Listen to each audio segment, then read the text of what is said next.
Using an automotive lift is a common task that trained automotive lift technicians perform numerous times every day.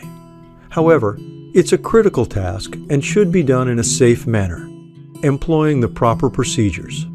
There are many hazards to be avoided to reduce the risk of damage to customer vehicles and injury or death to technicians. This video is an aid to point out some of the dangers involved and the proper procedures required to operate an automotive lift safely.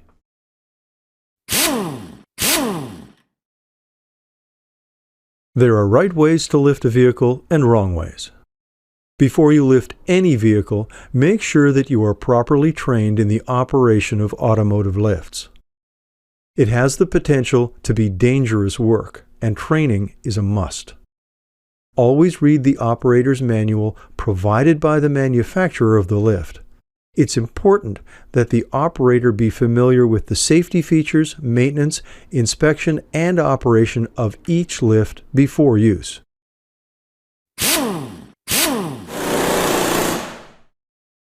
Check that your lift has been safely inspected by a qualified lift serviceman within the past year. Most automotive lift service companies affix a decal to the lift that states when the next inspection is due.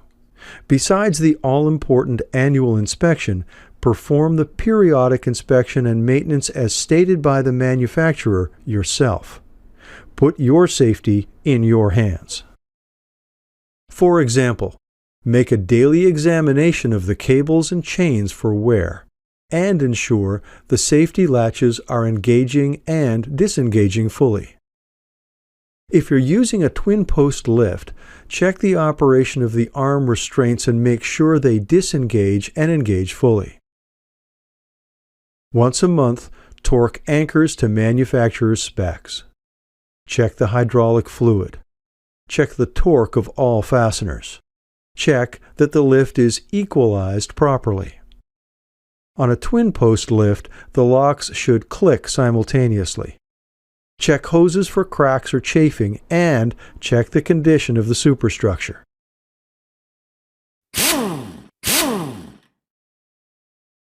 Only a trained operator who has performed the manufacturer's recommended maintenance and inspection on a lift that has been inspected by a lift service specialist is ready to lift a vehicle. First, check that the vehicle you are about to lift does not exceed the maximum capacity of the lift. Look inside the vehicle. Check for unexpected loads. Never lift a vehicle that has a heavy load inside. Then check that the bay is clean and tidy. Clean up any oil spills, tools, and debris. If you're using a twin-post lift, make sure that the lift's arms are located in the home position. Have your spotter stand at the front but to the side of the vehicle to avoid being hit in the event of an accident. Drive the vehicle into the lifting area. If you're working on a twin-post lift, it's very important to know the vehicle manufacturer's recommended lifting points.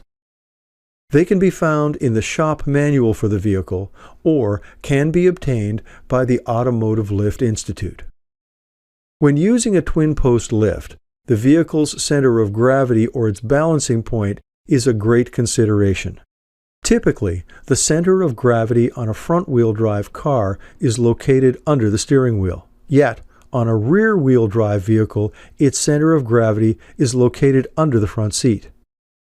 However, this is not the rule for vehicles with engines in the rear.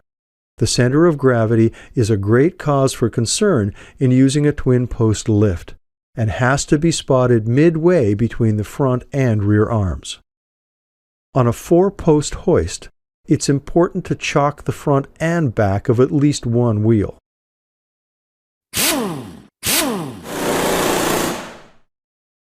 With the vehicle in position, you are now ready to lift. Activate the lift's ascend controls. The lift's controls are hold to run style or momentary, which means the action should stop when you let go of the button or valve. On a twin post hoist, raise the lift so that the pads are 1 inch from the vehicle's lifting points. Check the lifting points. If they're aligned, raise the lift until the vehicle is 1 foot from the ground. Recheck the lifting points.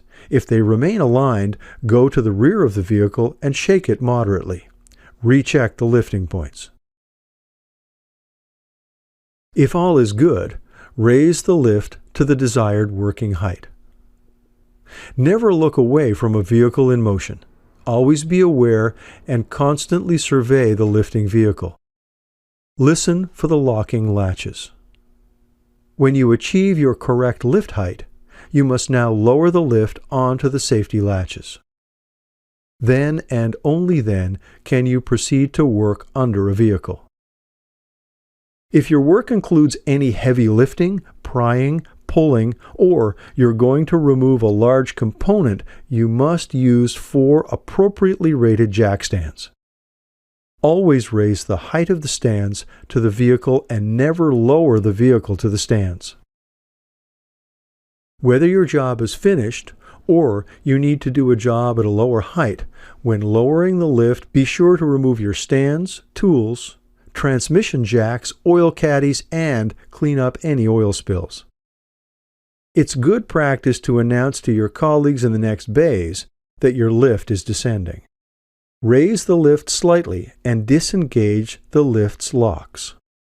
It's important to walk the perimeter of the vehicle if your lift has a dual-point lock release. Remember, don't walk under the vehicle with the safety latches disengaged. Lower the vehicle.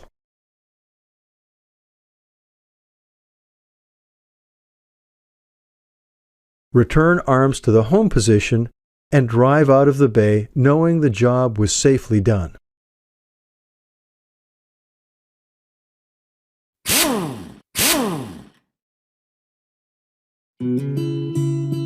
Never lift a vehicle with a passenger inside. Never allow customers into your bay area. Never try to support a fallen vehicle. Clear the area and announce the danger to others. Never use a damaged lift. Never use less than 4 arms on a twin post lift to lift a vehicle. Never jury-rig the momentary controls or locking latches. Never use homemade adapters. Blocks of wood or bricks are not lift accessories. Never repair a lift yourself. In fact, tag out a lift that you suspect has a problem and do not use it until it has been looked at by a qualified factory-trained lift specialist.